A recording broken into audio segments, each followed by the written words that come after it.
Azərbaycanın Xarici İşlər Naziri Ceyhun Bayramov və ATƏT-in baş katibi Feridun Sinirlioğlu dünən birgə mətbuat konfransı keçirib. Görüş zamanı regional təhlükəsizlik məsələləri, eləcə də ATƏT-lə əməkdaşlığın gələcək perspektivləri müzakirə olunub. Tərəflər regionda sabitliyin və dayanıqlı sülhün təmin olunması üçün beynəlxalq tərəfdaşlıq imkanlarına toxunublar. Həmçinin Qarabağ ərazisində sabitliyin təmin olunması məsələləri də tərəflərin diqqət mərkəzində olub. Bu kontekstdə bölgədə təhlükəsizlik risklərinin aradan qaldırılması və reinteqrasiya proseslərinin davam etdirilməsi üçün atılan addımlar ətrafında fikir mübadiləsi aparılıb. Həmçinin beynəlxalq təşkilatlarla əməkdaşlığın bu istiqamətdə oynaya biləcəyi rol xüsusi vurğulanıb. Mövcud vəziyyət, çağırışlar və mümkün həll yolları barədə fikir mübadiləsi aparıldı.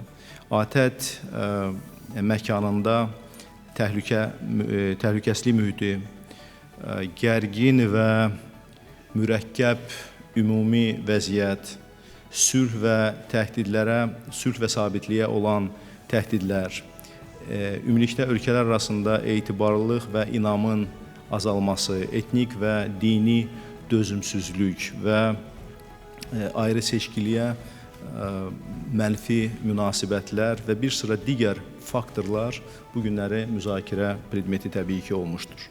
Təbii olaraq 2024-cü ilin dekabr ayında Maltada keçirilən ATƏT Nazirlər Şurası çərçivəsində 2024-cü il üzrə təşkilatın büdcəsi ətrafında gedən müzakirələrdə Ermənistan tərəfinin bu mövzu ilə bağlı qeyri-konstruktiv yanaşması, faktiki olaraq heç bir izahat verilmədən Minsk təsisatlarının ləğvinə qarşı çıxması və bununla da 2024-cü il büdcəsinin bloklanması təbii ki bizdə də bir daha yeni suallar yaratdı ki, Ermənistan həqiqətən də məsələnin tam çözülməsində səmimidirsə və maraqlıdırsa, onda bugünkü reallıqlara Ermənistan-Azərbaycan normallaşma prosesinə heç bir aidiyyatı olmayan bu strukturların saxlanmasında məntiq nədən ibarətdir?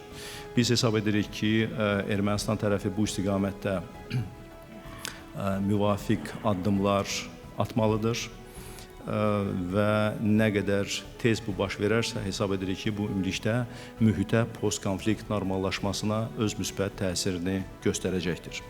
Bəzi narahat edici tendensiyaların müşahidə edilməsi, hələ də davam etdirilməsi bizdə ciddi narahatlıq doğurur. Bunların sırasında Ermənistanın sürətlə silahlanması mövzusu bugün tərəfimdən həmkarların nəzərinə çatdırıldı.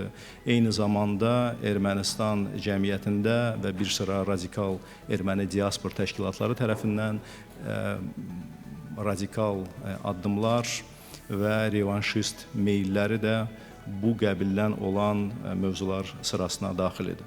Mətbuat konfransı zamanı Feridun Sinirlioğlu Azərbaycanda əldə olunan inkişaf və bölgədə sabitliyin bərqərar olunması istiqamətində atılan addımları yüksək qiymətləndirib. O, Azərbaycanın regional təhlükəsizliyinin möhkəmləndirilməsi və beynəlxalq əməkdaşlığın genişləndirilməsi sahəsində fəal rol oynadığını vurğulayıb. Sinirlioğlu həmçinin Azərbaycanın postmünaqişə dövründə sülhə və tərəqqiyə töhfə verən təşəbbüslərini alqışlayaraq ATƏT-in bu proseslərə dəstəyinin davam edəcəyini qeyd edib.